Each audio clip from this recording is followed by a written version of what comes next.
Olá! A ciência está em todo lugar, né? Em fenômenos que a gente vê todo dia e às vezes nem para pensar. Hoje, a gente vai explorar a ciência surpreendente por trás de coisas como garrafas que estouram no congelador e o segredo para cozinhar mais rápido.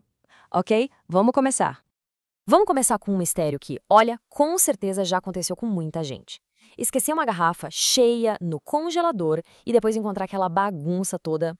Por que exatamente isso acontece? Para resolver esse quebra-cabeça, a gente precisa primeiro entender como a matéria se comporta. E a resposta para isso tudo está numa verdadeira dança de moléculas. Para a gente entender por que a garrafa estoura, primeiro a gente precisa dar uma olhadinha nos três estados principais da matéria. Então, vamos lá. A matéria basicamente é tudo que nos cerca, e ela aparece, na maioria das vezes, em três formas: sólido, líquido e gasoso. A grande diferença entre eles é o jeito como as partículas, as moléculas, se organizam e se movem. Vamos ver isso de perto. Vamos começar pelo sólido. Pensa no gelo. As moléculas ali estão super organizadinhas, sabe? Elas formam o que a gente chama de estrutura cristalina, toda certinha. Elas até vibram um pouquinho, mas não saem do lugar.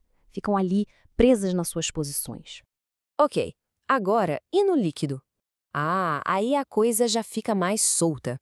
As moléculas continuam perto umas das outras, mas agora elas têm liberdade para deslizar, para se mover. É justamente por isso que os líquidos escorrem e pegam a forma do copo, da garrafa, onde quer que a gente coloque. E o gás? Bom, o estado gasoso é a agitação total. As moléculas ficam super longe umas das outras, com uma energia que, nossa, elas se movem para todo lado de forma bem rápida e aleatória. Por isso que um gás ocupa qualquer espacinho que tiver disponível. É a liberdade total, né? Tudo bem. Então a gente já entendeu os três estados. Normalmente, o que acontece quando algo esfria? As coisas se contraem, certo? As moléculas perdem energia, ficam mais calminhas e se juntam.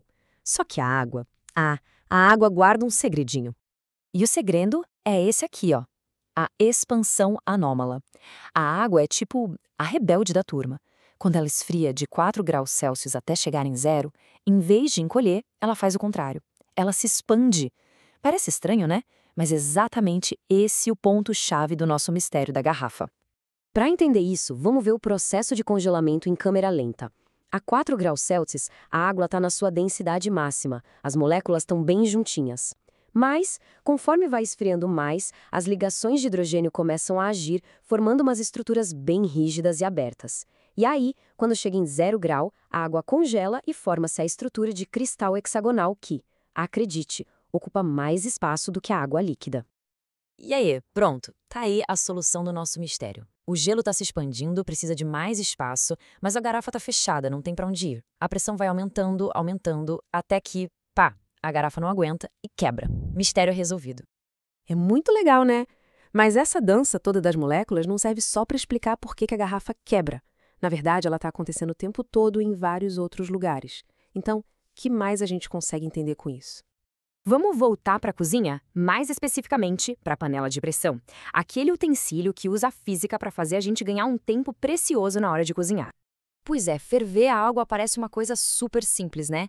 Mas a temperatura em que a água ferve não é sempre a mesma, sabia? Ela muda dependendo de um fator muito importante, a pressão que está em volta dela.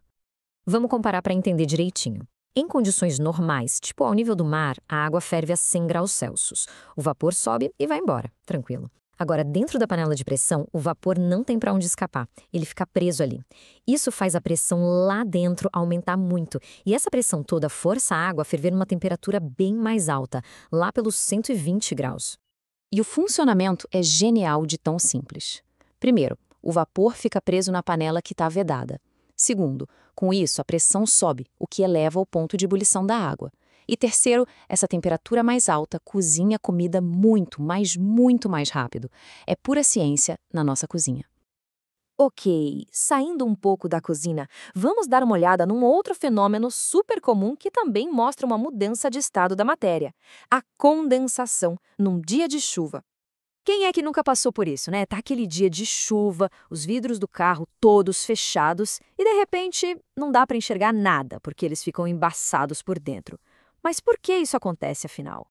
A resposta para isso é a condensação. O ar dentro do carro, que está mais quente por causa da nossa respiração, fica cheio de umidade, de vapor d'água.